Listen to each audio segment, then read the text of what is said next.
안녕하십니까. 위생사 한 권으로 끝내기 조은진입니다. 네, 오늘은 실기 두 번째 과목 식품위생학 내용 정리 한번 해보도록 하겠습니다. 먼저 챕터 1 보시면요. 식품 취급 및 시설위생 이렇게 되어 있죠. 소단원 첫 번째 거 식품위생 해가지고 의가 나와 있는데요. 첫 번째 동그라미 보시면 식품의 안전성과 건전성을 확보하기 위한 여러 가지 수단이나 기술을 의미한다. 이렇게 되어 있습니다. 그래서 밑줄을 쫙 쳐주시고요. 안전성 동그라미, 그 다음에 건전성 동그라미 해주시기 바랍니다. 자, 그리고 2번 동그라미 보시면요. 이제 식품위생의 정의가 나와 있죠. 붉은 글씨로 되어 있는 부분 한번 밑줄 쳐주세요. 식품위생의 대상을 가장 명확하게 알려주고 있죠. 식품이라든가 그 밖에 식품 첨가물, 기구 또는 용기, 포장을 그 대상으로 합니다. 네, 그래서 식품 자체하고 그 식품을 오염시킬 수 있는 모든 것들을 대상으로 하고 있는 거죠. 그래서 거기에 관련된 그런 대상물들을 관련된 음식에 관한 위생을 식품위생이라고 말한다 하고 우리나라 식품위생법 상에 이렇게 정의가 되어 있습니다. 그래서 우리나라의 정의는요, 이 대상을 상당히 구체적으로 명시해주고 있죠. 이 정의에 관련된 게 39회 때 출제된 바가 있는데요. 그렇다면 이제 우리 식품위생법상의 정의 말고 세계보건기구 WHO의 정의를 한번 보시면 식품의 생육, 생산 및 제조로부터 인간이 섭취하게 되는 그 모든 단계에 있어서 안정성, 그 다음에 건전성, 그 다음에 완전 무결성을 확보하기 위한 모든 수단을 의미한다 하고 정의되어 있죠. 그래서 그 세 단어 잘 기억해 주시기 바랍니다. WHO에서는 모든 생산부터 섭취까지 그 모든 단계에 있어서 안정성, 그 다음 건전성, 완전 무결성을 확보하기 위한 모든 수단을 식품위생이라고 이야기를 했고요. 우리나라 식품위생법상에서는 어떤 그 대상, 명확하게 규정되어 있는 그 대상으로 하는 음식에 관한 전반적인 위생이다. 네, 그 다음 3번 동그라미 보시면은 식품에 의한 질병들이 나와 있는데요. 경구감염병, 그 다음에 인수공통감염병, 그 다음 기생충, 식중독 및 기타 여러 가지 질병 등이 있습니다. 그래서 그런 내용들을 한번 뒷부분에서 살펴볼 거고요.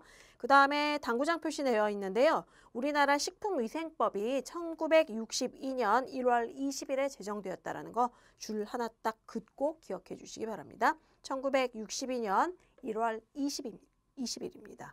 네. 그리고 그 밑에는 식품이란 것에 대한 정의가 나와 있죠. 식품이란 모든 음식물을 이야기합니다. 다만 뭐다?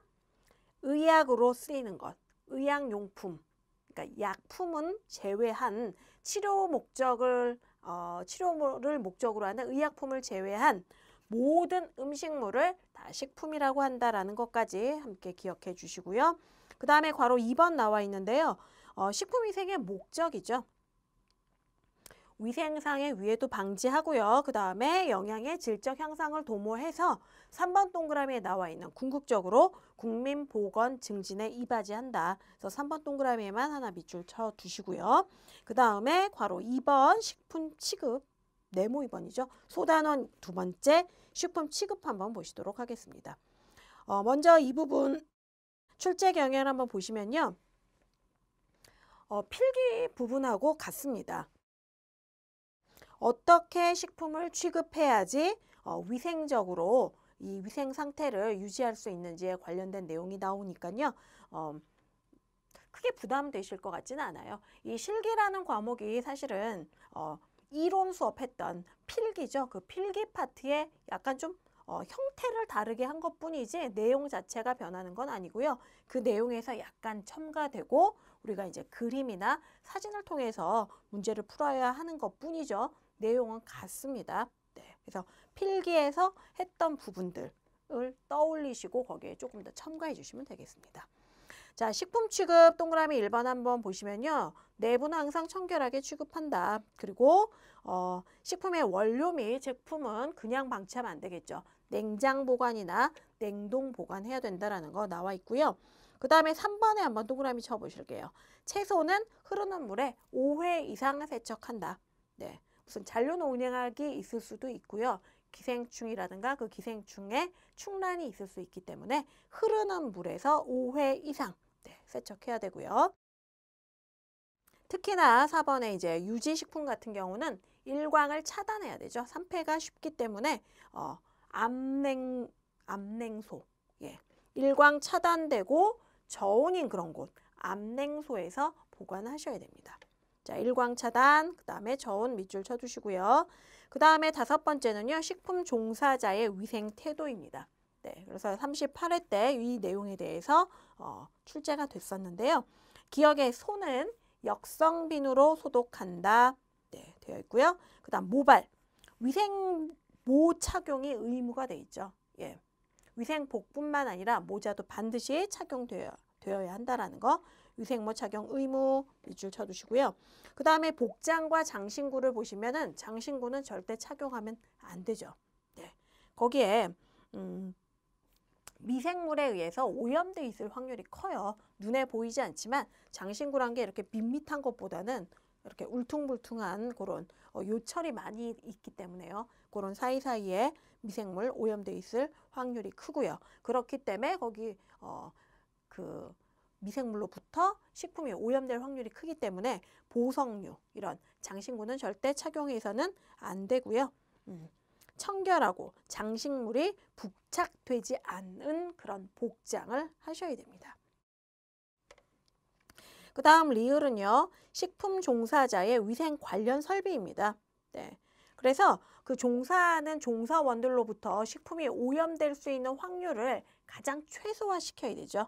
그리고 뭐 장갑 비치해야 되고 청결한 화장실, 종사원들이 전용으로 사용할 수 있는 그런 화장실과 락커를 설치해야 된다. 근데 이제 락커 설치했을 때 평상복하고 위생복하고 분리해가지고 락커를 설치해야 되죠. 같이 섞어놨을 때, 같이 이렇게 보관했을 때 또 오염이 발생될 수 있으니까 따로 설치해야 된다. 그 내용까지 기억하시면 되겠고요.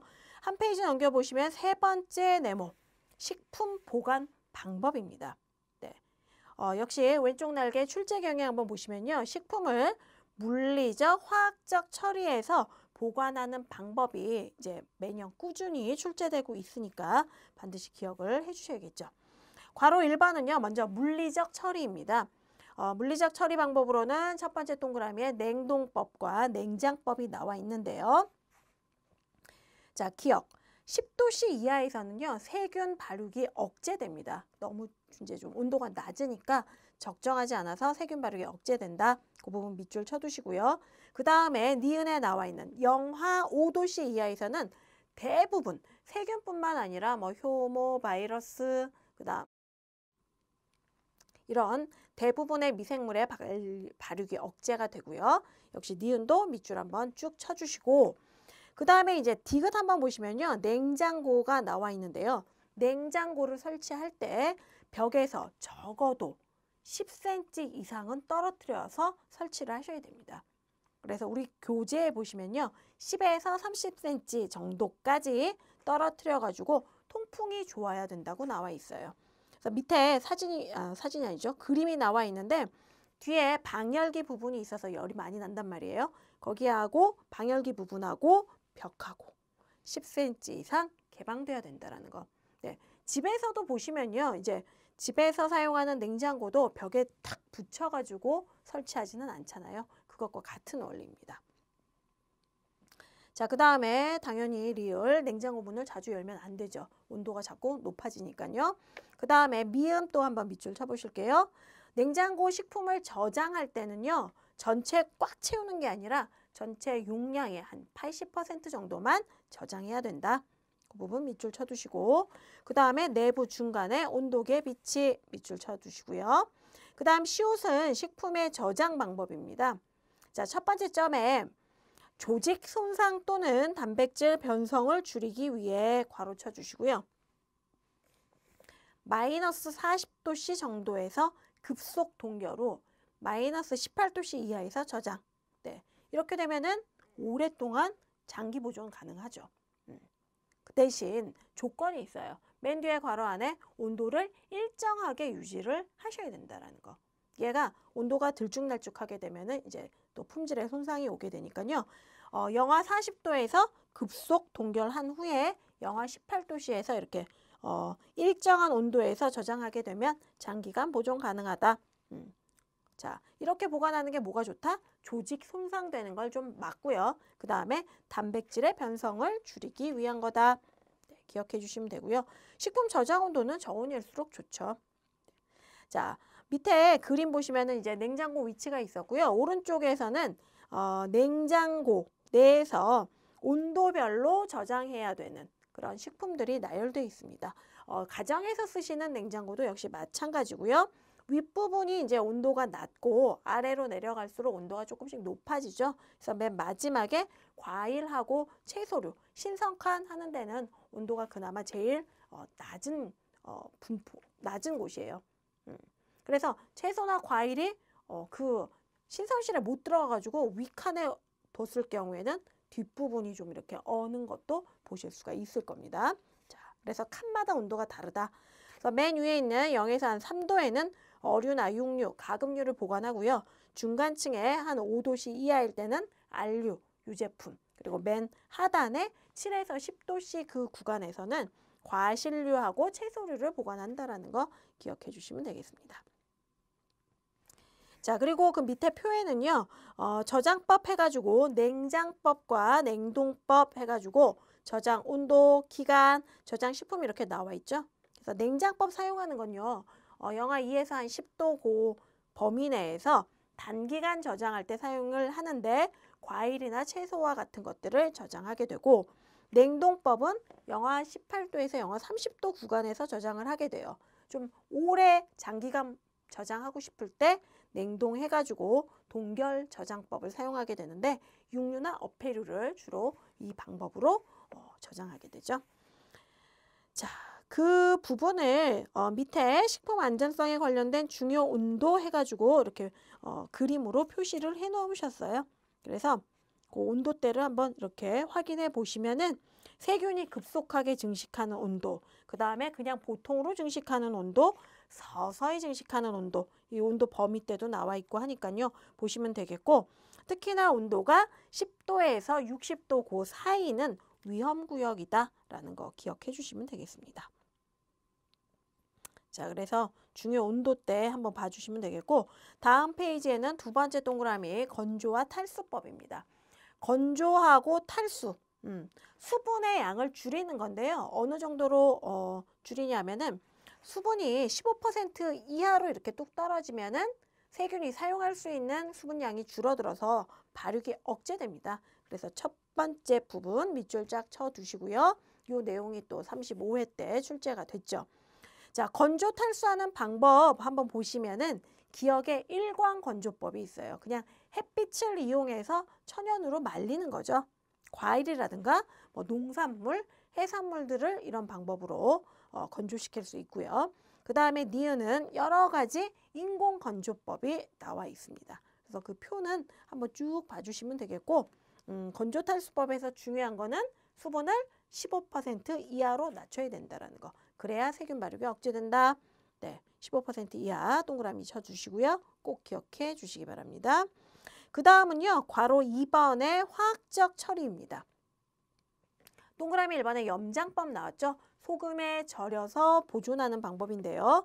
자, 소금 밑줄 쳐놓고 농도는 10% 이상입니다. 자, 수분 활성도 낮춰서 삼투압을 높여가지고 미생물을 억제하는 거죠. 우리가 주로 섭취하는 그런 젓갈이라든가 절인 배추, 생선 이런 것들이 여기 포함됩니다. 그 다음에 두 번째 당장법은 설탕의 농도가 50% 이상이 돼야 되는 거죠. 네, 그래서 50% 이상 농도 유지 밑줄 쳐두시고 뭐 잼류, 마멀레이드, 그 다음에 양갱, 그 다음에 당삼, 벌꿀 이런 것 등이 있죠. 그 다음 세 번째는요, 산첨가법이에요. 산성에 이 미생물들이 저항성이 이제 약하게 되니까 산을 첨가해주는 방법인데 대체적으로 pH가 4.5 이하로 낮아지게 되면은 미생물들의 생육이 어렵습니다. 그래서 니은에 밑줄 쫙 쳐주시고요. 이때 첨가되는 산은 뭐 아세트산, 시트르산, 락트산, 프로피온산 뭐 이런 유기산하고요. 그 염이 사용된다라는 거. 자, 그렇지만 이제 무한정 넣을 수는 없죠. 풍미 때문에 적용이 조금 제한되는 그런 그 단점이 좀 있어요. 그래서 풍미 때문에 적용 제한 밑줄 쳐놓으시고요.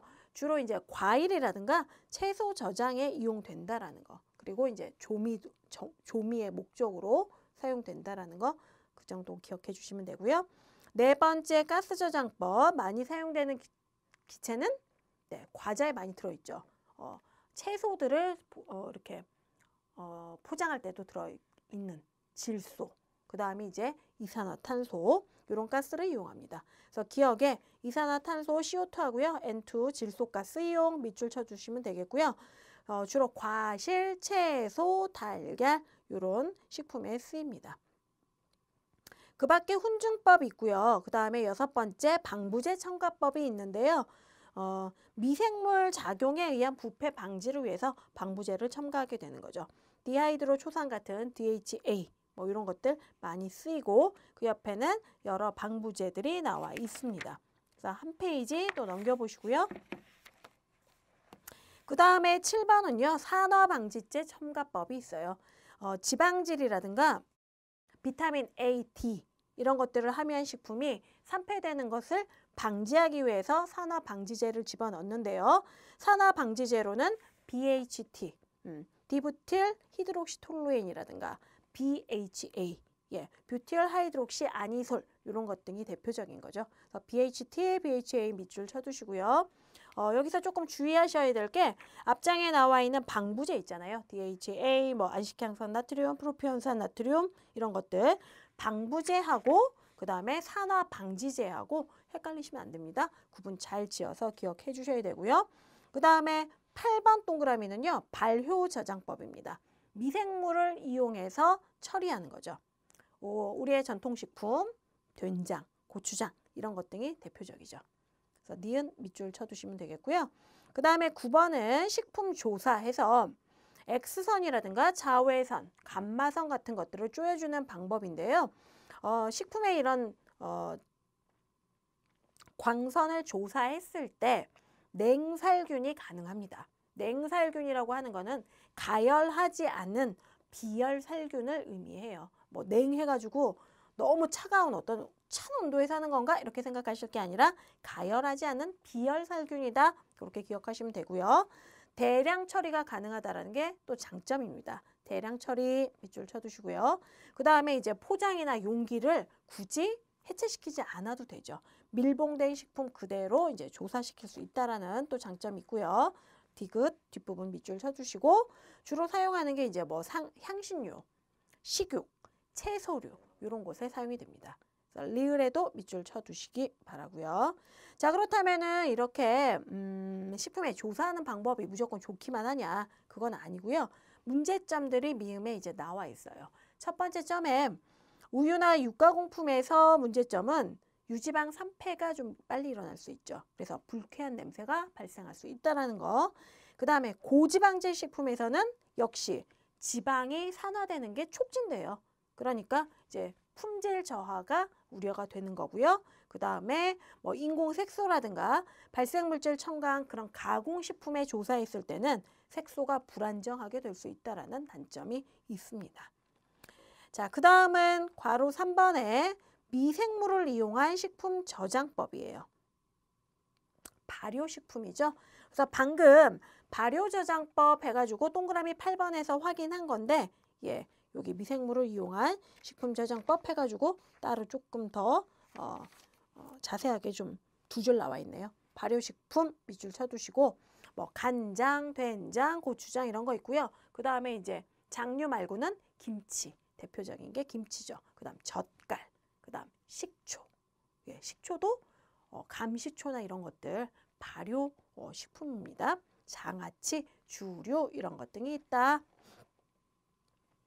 자, 보시면 되겠고 그 다음은 소단원 네 번째 식품시설위생입니다.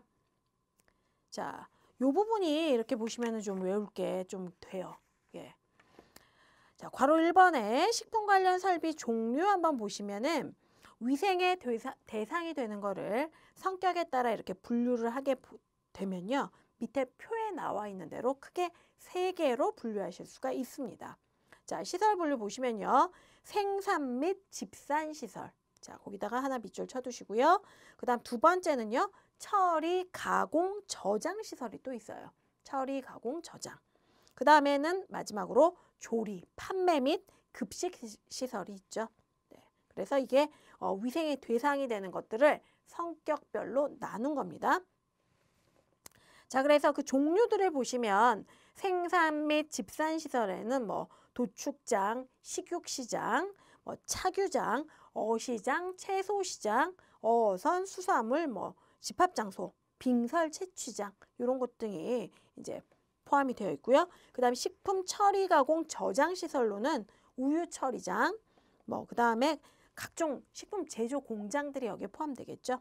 네. 그리고 냉동, 냉장 시설이 여기 포함이 되고 마지막으로 조리 판매 및 급식 시설은 뭐 음식점, 집단 급식소, 그다음 식품 판매점 이런 곳이 여기에 포함이 됩니다. 그래서 이렇게 분류할 수 있다라는 거 기억하시고요. 다음 페이지 보시면은 기타 시설 해가지고 식품 첨가물 제조 공장 여기 포함되어 있고 그 다음에 이제 음식물을 대상으로 하는 기구라든가 용기를 또 제조하는 공장이 있죠. 포장용품에 관련된 제조 공장도 있고요. 자, 이렇게 시설을 한번 분류해 봤고요. 공통적으로 이런 시설들의 위치를 한번 보시면요. 괄호 2번 식품 관련 건물의 위치는 모두 다 공기가 맑고 깨끗한 곳. 음식과 관련된 곳이니까요. 공기 맑고 깨끗한 곳이어야 되고 양질의 물을 풍부하게 얻을 수 있어야 되겠죠. 그 다음에 폐수나 폐기물이 많이 나올 수 있기 때문에요. 이런 것들의 처리가 용이한 곳. 그 다음에 수송, 교통이 편리하고 전력 사정도 좋은 곳이어야 된다. 그래서 공통적인 거 1, 2, 3, 4번 한번 이렇게 묶어서 읽어보시면 되겠고요. 이제 구체적으로 암기하셔야 될 내용들은 괄호 3번부터 나옵니다. 건물의 내부 구조하고 실내 조건이 이제 나와 있는데요. 36회 때 이제 이 부분에서 출제가 된 바가 있습니다. 자, 건물 내부 구조 보시면요. 이제 까다로워요. 이게 그 구조를 설비를 이렇게 할 때 조건을 다 맞춰야 되거든요. 그래서 바닥이라든가 뭐 배수구, 벼, 천장 이런 뭐 구조라든가 급수 시설 뭐 이런 조건들이 일정 조건이 구비가 돼야 되고요. 특히 실내 조건 한번 동그라미 쳐보세요. 환기, 온도, 습도, 조명, 채광, 방서, 방충 이런 것 등이 전부 다 양호해야 됩니다. 자, 그러면은 제일 첫 번째로 바닥 및 배수구에 관련된 내용을 한번 살펴보시도록 하겠습니다.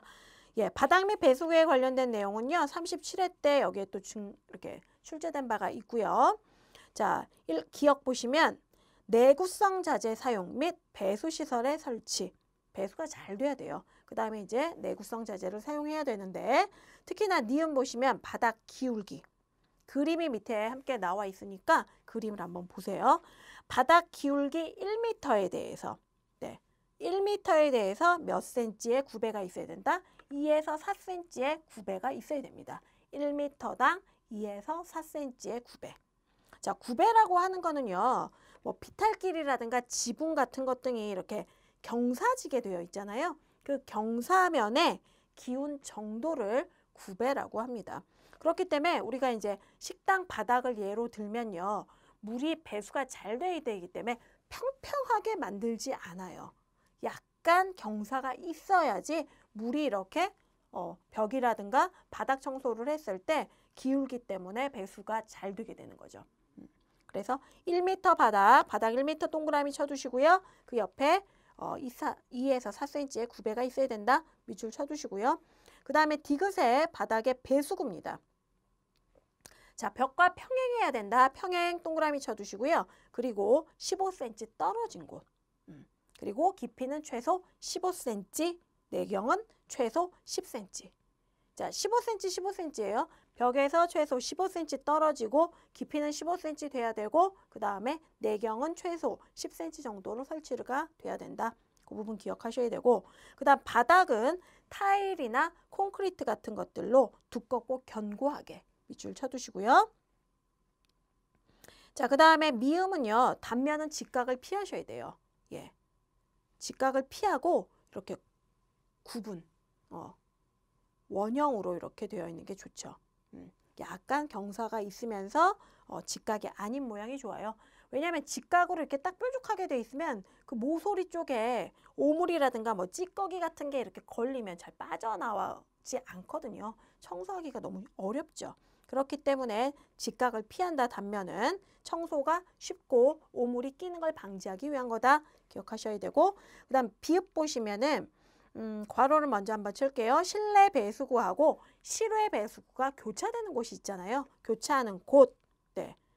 그곳을 통해 가지고 쥐나 곤충들이 들어올 수 있어요. 그래서 방서, 냄새도 올라올 수 있고요. 방치 시설이 되어야 된다는 거. 그 다음에 시옷, 상수도하고 하수도는 교차되지 않도록 설치한다. 밑줄 쳐두시기 바랍니다. 네. 자, 그 그림 잘 봐두셔야 되고요. 그 다음에 두 번째는 벽입니다. 벽. 자, 주방의 벽면은 매끈 밑줄 쳐두셔야 돼요. 그 다음에 불침투성 재료 및 밝은 색 사용 밑줄. 그런 거죠.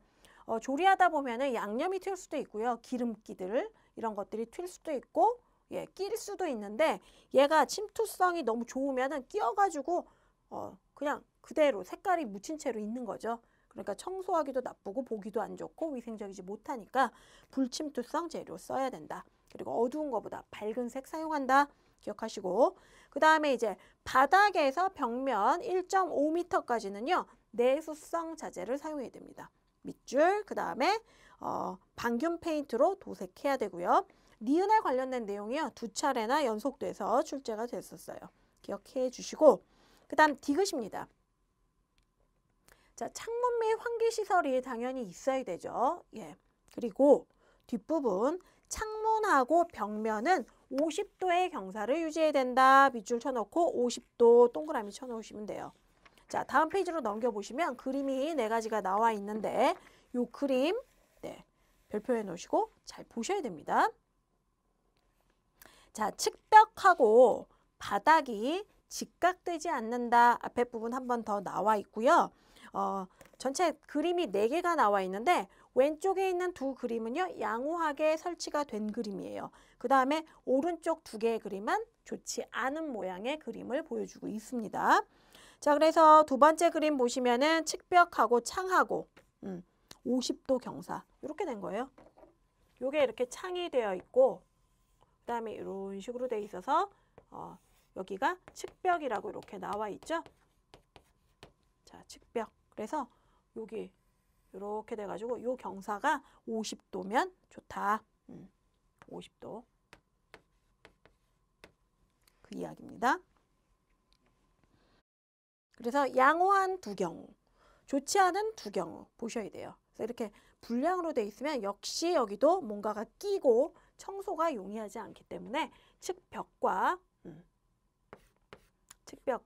창은 각도가 50도가 좋다. 그림 잘 봐두셔야 돼요. 그림으로 나오셔도 양호한 것과 나와도 양호한 것과 그렇지 않은 거 구분하실 수 있어야 됩니다. 그 다음 밑에 리을 한번 보실게요. 공장 벽면에 기계 설치 시 고려사항. 네, 식품 찌꺼기가 남지 않는 그런 구조여야 되고요. 그 다음에 침전물 제거가 용이한 구조. 그 다음에 단순한 구조. 너무 복잡하면 또 뭔가가 끼고 지저분해질 수 있으니까요. 그래서 리을 읽어보시면 되겠고 3번 동그라미는 천장에 관련된 내용입니다. 천장도요. 역시 내수성 재질 및 밝은 재료. 밑줄 쳐두시고요. 벽은 불침투성 재질이었어요. 예, 천장은 뭔가 튀기는 좀 쉽지 않으니까 내수성 재질입니다. 네. 그 다음에 리을 또 쭉 읽어보시면 되겠고요. 전선 같은 것들이 외부에 노출되지 않도록 천장에 덮개 설치해야 되고 그 다음에 디귿에 천장에 수증기가 응축되지 않도록 방지해야 되고 예, 응축돼가지고 밑으로 떨어지면 비위생적이니까요. 그 다음에 방우, 방서, 방충, 공중 낙하균 방지될 수 있는 그런 구조이 되고요. 그 다음 미음이 이제 39회 때 천장에 관련된 내용으로 나왔었는데 벽과 천장이 만나는 부분은 경사 또는 완만한 구조이 된다. 벽과 천장이 만나는 구조도 경사가 좀 이렇게 있고 완만한 구조, 직각으로 되어 있으면 안 된다라는 거죠. 거기도. 자, 그 부분 밑줄 쳐두시고요. 네 번째는 출입문입니다. 자, 출입문 바로 밑에 도어식의 그림이 이렇게 나와 있죠. 자, 도어식이 좋고요. 그 다음에 기억 보시면은 소독시설을 설치해야 돼요. 출입구에 소독시설 설치 하나 밑줄 쳐두시고, 그 다음에 출입구 쪽에 신발도 소독이 되는 자동으로 이렇게 바닥에 소독되는 소독 장치가 또 있어요. 신발 소독할 때 이제 크레졸 비누액 사용해가지고 소독한다. 출입 시 신발 소독해야 된다라는 거. 그 다음 개방식 문 도어식을 사용해야 된다라는 거. 자, 그림 위에서 보셨고 도어식이 어떤 모양인지, 그 다음에 위생해충 번식이라든가 오염물질 방지를 위한 거다. 그 다음에요, 바닥하고 문 밑바닥. 바닥이 있고, 그 다음에 이제 문이 이렇게 있잖아요. 문 밑바닥에 완전히 딱 붙어 있는 게 아니라 약간 그 공간이 있는 게 좋은데, 요 공간이 얼마? 0.5cm. 요 문입니다. 예, 문. 도어식. 자, 그래서 그 부분 0.5cm 동그라미 하나 쳐두시고요. 역시 문도 그 밑부분은 내구성 자재가 이용돼야 되죠. 그 다음 다섯 번째는 조명이에요. 식당은 한 30에서 60럭스 정도면 되겠고요. 그 다음에 조리실은 50에서 100럭스. 예. 그 두 개 밑줄 쳐두시고요. 참고로 말씀드리면은 가장 밝아야 되는 곳은 어디다? 검수하는 곳. 예. 검수하는 곳 자세히 봐야 되니까. 자, 광원은요, 명암차가 크지 않고 눈부심이 적어야 되고요. 자연 채광을 이용할 때 창문의 면적은 벽 면적의 한 70% 정도, 바닥 면적은 한 20-30% 정도 돼야 된다라는 거 밑줄 긋고 하나 기억해 두시고요. 그 다음에 여섯 번째는 창문에 관련된 내용입니다. 자, 창문 36회 때 나온 바가 있는데요. 채광 및 환기에 쉽게 채광과 환기에 용이하게 가로로 된 창보다는 세로 창이 좋다고 말씀드렸어요. 세로로 된 높은 창이 좋다. 세로 동그라미 쳐주시고요. 그 다음에 채광상 바닥 면적에, 그러니까 창의 크기가 채광을 위한 면적일 때는 바닥 면적의 10% 이상 밑줄 쳐두시고요. 다음 페이지 보시면은 이제 개각하고 입사각 나와 있죠. 기억나시죠? 개각은 4에서 5도, 입사각은 27에서 28도. 네. 그리고 창과 창틀의 경사 아까 몇 도라고 말씀드렸죠? 이것도 역시 50도예요. 측벽과 창의 경사가 50도의 경사가 좋은 것처럼 창과 창틀의 경사도 50도인 게 좋습니다. 그 다음에 이제 해충들이 들어오는 걸 방지하기 위해서 방충망을 설치하셔야 되는데 1인치당 30메쉬짜리라는 거. 그래서 30메쉬 빨갛게 되어 있는 부분 잘 기억하셔야 돼요. 그 다음에 일곱 번째는 환기와 통풍입니다. 자, 식품 및 시설물이 오염되기가 쉽기 때문에 환기도 잘 되고 통풍이 잘 돼야 돼요. 그래서 충분한 환기 시설을 갖춰야 된다. 네, 기억에 두 번째 줄 뒷부분에 밑줄 쳐두셔야 되고요. 그렇게 창의 자연 환기뿐만 아니라 팬이나 환풍기 같은 그 시설들을 잘 갖추고 있어야 되고요. 그 다음에 여덟 번째 싱크대. 자, 수도꼭지 위치는요. 싱크대 물을 가득 받았을 때 만수면에서 7cm 이상 거리 유지가 돼야 되고요. 7cm 이상 하나 동그라미 쳐두시고요. 그 다음에 아홉 번째 쓰레기통은요. 내수성 자재를 이용해서 그 크기가 한 최소 2일간의 폐기물을 저장할 수 있는 그런 크기의 용적을 가져야 된다. 자, 최소 2일간의 폐기물 저장 용적 밑줄 쳐두시고요. 그 다음에 10번에 식품 용기들은요. 잘 씻길 수 있도록 둥근 용기가 좋습니다. 이렇게 각지거나 파손된 것들을 사용하면 그 각이나 파손된 부분에 미생물이나 이런 찌꺼기가 낄 수가 있죠. 그래서 그런 것들은 사용이 금지고요. 사용 금지. 둥근 용기 사용 밑줄 쳐두시고요. 11번의 조리장 보시면요. 조리장에는 가열대, 싱크대, 조리대가 이렇게 설치돼야 되는데 세정과 소독 순서, 그 순서 부분에 밑줄을 한번 쭉 쳐주세요. 세정하고 그 그 다음에 헹구고 살균하고 소독하고 세정시설, 헹굼시설, 살균시설, 소독시설 밑줄 쫙 쳐주시고요. 그 순서 꼭 기억해 두시고요. 그 다음에 이제 필수 설비는 세척 가능해야 되니까 세척시설, 냉장시설, 천장 이런 것 등이 조리장에 필수로 설비돼야 될 것들입니다. 자, 세척 시 온도도 나와 있는데요. 40에서 60도가 적당하고요. 그 다음에 열탕 소독해야 되는 거 칼, 도마, 행주 대표적입니다. 자, 열탕 동그라미, 칼, 도마, 행주 밑줄. 자, 그 다음에 마지막 12번째는 화장실인데요. 이 화장실 작업장에서 좀 떨어져야 되죠. 바로 옆에 있으면 곤란하고요. 한 5, 6m 떨어져 있어야 되고 위생관리 철저하게 되어야 되고요. 콘크리트 등으로 내수 처리해야 되고 그 다음 맨 마지막에 디귿만 좀 밑줄 쳐보실게요. 바닥과 내벽, 바닥으로부터 한 1.5cm, 1.5m까지는 타일 혹은 방수 페인트로 도장해야 된다는 거 밑줄 쳐두시기 바랍니다. 네. 자, 그래서 한 장 넘겨보시면은 챕터 2에 이제 식품의 감별 방법이 나와 있어요. 이 챕터에서는 출제 경향 한번 보시면은 그 감별 방법을 통해서 각 식품의 신선도에 따른 구별 방법, 감별 방법을 식품별로 또 주로 묻고 있으니까 그 부분 잘 기억하셔야 되고요. 자, 네모 1번, 소단원 1번 보시면은 식품별 감별 방법이 나와 있습니다. 밑에 표로 정리가 되어 있는데 크게 관능 검사법이 있고요. 이화학적 방법이 있죠. 관능 검사법은 그냥 외관으로 우리가 보거나 맛보거나 느껴봤을 때 우리의 오감을 사용하는 방법이 관능 검사법입니다. 그리고 이화학적 방법은 이제 화학적 방법이 있고요. 물리적 방법, 뭐 이런 미생물의 존재, 유무, 유해 성분, 혼입 여부 이런 거 보는 거고요. 그래서 두 개 크게 구분된다는 거 기억해 주시고 이런 방법들로 각 식품을 감별하게 된다. 자, 첫 번째 괄호 1번 육류입니다. 35회 때 출제가 됐었는데요. 육류는 젓갈색을 띠는 게 좋죠. 젓갈색 밑줄 쳐두시고요. 이렇게 색깔이 육류가 이제 시간이 오래돼서 신선하지 않으면 암갈색, 어두운 갈색이 되는 거죠. 그리고 고기 특유의 그런 냄새가 나야 되고요. 암모니아 냄새 같은 게 이렇게 좀 자극적인 냄새가 난다. 그럼 이제 변질된 거죠. 그래서 고기 특유의 냄새, 그 다음에 pH는 6.5 이하가 좋습니다. 네, 그 이상 되게 되면 주의를 해주셔야 되고 5번에 소고기 하나 동그라미 쳐두시고요. 소고기의 지방은 흰색이죠. 밑줄. 그 다음 돼지고기 동그라미 쳐두시고 돼지고기 지방은 다갈색.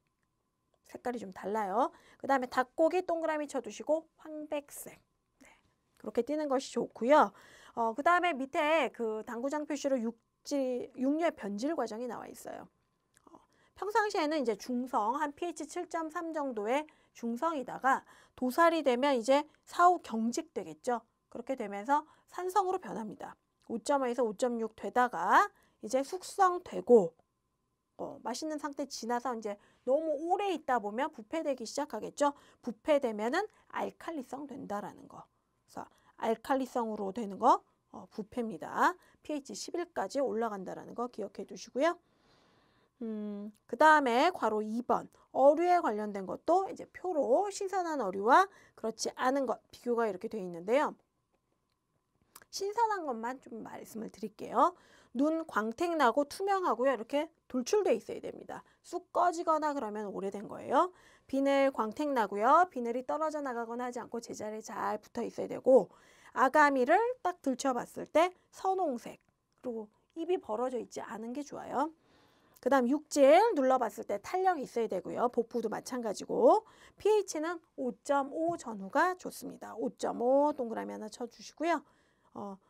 비중 무거우면 침전하죠. 예, 근데 이제 떠오르기 시작했다 그러면은 얘는 신선하지 않은 거예요. 자, 밑에 표 밑에 오징어가 나와 있는데요. 오징어 같은 경우는 표면에 갈색 점이 막 이렇게 있는 게 신선한 오징어라는 거 같이 이렇게 갈색에 점 있는 거 기억해 두시고요. 다음 페이지는 괄호 3번의 달걀입니다. 자, 달걀이 육류보다 더 많이 자주 출제됐어요. 달걀 신선한 거 외관으로 이제 관능 검사해 보면 표면이 만져봤을 때 거칠거칠한 거 까끌까끌해야 되고요. 그 다음 균열이 없고 타원형인 거. 그 다음 광원에 투시해 봤을 때는 노른자하고 흰자가 명확히 구분이 돼야 되죠. 그리고 기실 크기가 작은 거. 기실이 크면 네, 오래된 거예요. 산란된 지. 바깥으로 다 빠져나간 거죠. 증발된 거예요. 호흡에 의해서. 자, 그 다음에 비중법 11% 식염수. 자, 11% 동그라미 쳐두시고요. 거기에서 가라앉는 것. 자, 그 다음에 이제 난원계수는요. 한 0.3에서 0.4. 그 다음 흔들었을 때 이렇게 출렁출렁거리면 안 되죠. 소리 안 나는 거. 자, 밑에 우리 비중법 보시면은 11%에 NaCl2라고 되어 있는데 2 지워주시고요. 소금은 NaCl이죠. 그래서 11% 소금물에 집어넣었을 때 가라앉아야 양호하다. 기억해 주시면 되겠고 그 옆에는 난원계수 구하는 방법과 난백지수 구하는 방법이 나와 있습니다.